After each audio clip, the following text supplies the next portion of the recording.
The rain never stopped in Graywick.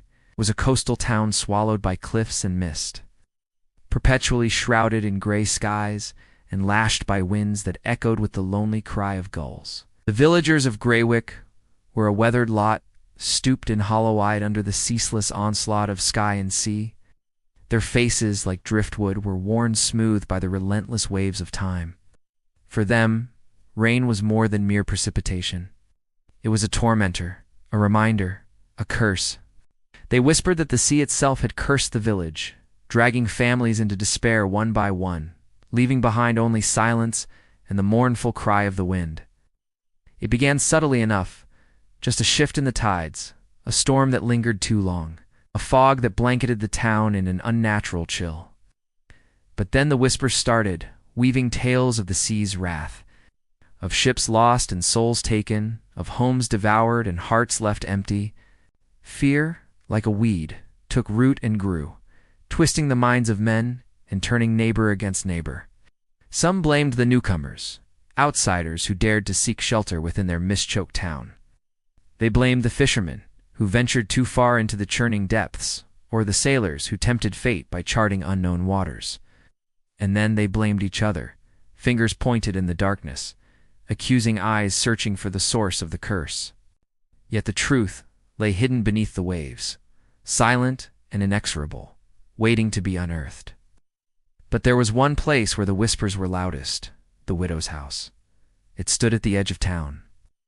A crumbling manor with ivy-choked walls and leaded windows like vacant eyes staring out to sea. The house was a monument to loss, its very stones soaked in sorrow. Here the whispers were not of fear, but of madness, of a love so deep it defied even death itself. Nobody dared enter the widow's house, not since the night the widow herself had gone mad.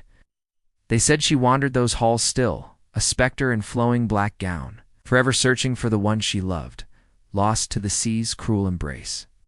Now the house stood abandoned, a tomb of memories, its secrets buried deep within its rain-lashed walls. That is, until now. A lone figure stood before the house, his silhouette stark against the backdrop of the stormy sky. His name was Elias, a scholar from the distant city of Eldoria, renowned for his insatiable curiosity and audacious spirit. He had heard the whispers of Graywick, not with fear, but with intrigue. To him, the town was not a curse, but a mystery, a puzzle begging to be solved. He saw the haunted eyes of the villagers, the tremor in their voices as they spoke of the sea's wrath, and he saw the house, not as a symbol of madness, but as a repository of untold stories.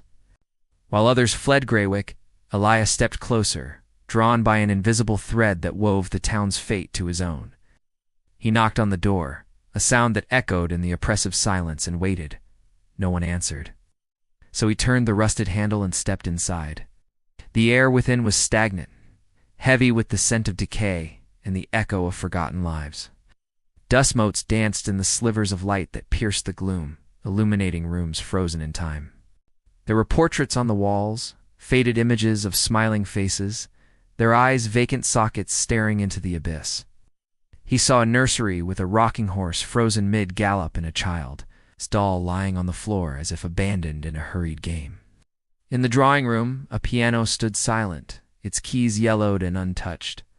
Above it, a harp hung on the wall like a forgotten dream. As he explored further, he found a library with shelves laden with ancient books, their pages whispering tales of bygone eras. One caught his eye, bound in leather and etched with arcane symbols. He opened it, revealing brittle pages filled with spidery script. It was a journal, and as he began to read, he felt a chill crawl up his spine. For this was no ordinary diary. It was the widow's diary, and its entries chronicled a descent into madness. A love story tinged with tragedy and a growing obsession with the sea. The entries told of a young woman named Isolde, her joy at her marriage to a dashing young sailor named Caius, and the sorrow that engulfed her when he went missing at sea. But it was the next entry that sent a shiver down Elias's spine. "The sea claims another," it read, the words shaky and filled with despair.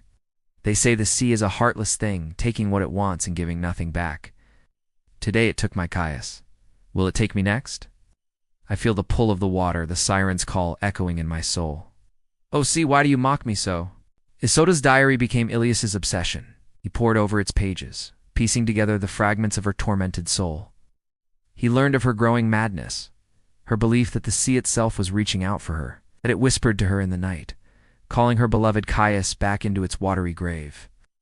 But what he found most intriguing was her theory about the curse, the notion that the sea was taking not just her sanity, but the very essence of Graywick, leaving behind only despair and emptiness. Days turned into weeks as Elias delved deeper into Isolda's world, poring over her belongings, searching for clues to the mystery that had consumed her. He found a small wooden box hidden beneath the floorboards of her bedroom. Inside, nestled on a bed of velvet, was a silver locket. He opened it, revealing a miniature portrait of a young man with laughing eyes and wind-tossed hair. On the back, the name Caius was engraved. It was then that Elias understood. The curse wasn't in the sea, nor in Graywick, nor in the house. It was in the heart of the widow Isolda, a love so powerful it had reached beyond the grave. A grief so profound it had become a tangible force, shaping the lives of everyone around her. He realized that Isolda hadn't lost her mind, not in the conventional sense. She had simply been overwhelmed by the immensity of her love and loss, her connection to Caius so strong that she had bridged the divide between the living and the dead. Determined to help her, Elias searched for a way to sever the ties that bound Isolda to this world, to set her free from the prison of her own making. But as he delved deeper into her story, he uncovered a truth more heartbreaking than he could have imagined. In the final entry of her diary, Isolda wrote of a ritual, a dangerous pact she intended to make with the sea to bring Caius back to her side. But the ritual required a terrible sacrifice, one that would not only shatter her own soul, but also claim the essence of Graywick itself.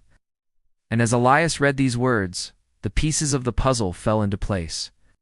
The missing townspeople, the cursed houses, the encroaching sea, they were all part of Isolda's desperate bargain. In her grief, she had unwittingly unleashed a darkness that was slowly consuming everything around her. Now armed with this knowledge, Elias knew what he had to do. He had come to Graywick seeking answers, but now he found himself at the center of a struggle between love, loss, and the relentless power of the sea. With the fate of Graywick hanging in the balance, he prepared to confront the darkness that had taken root in the widow's house, ready to face the ghosts of the past, to save the souls of the present. He understood now that the true curse of Graywick wasn't the sea or the distance, but the burden of one woman's all-consuming love. He looked out at the churning waves, their rhythm a haunting melody of despair.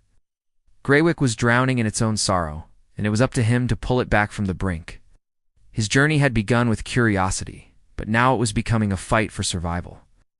As the rain lashed against the windows of the widow's house, Elias knew that the battle for Graywick's soul had begun.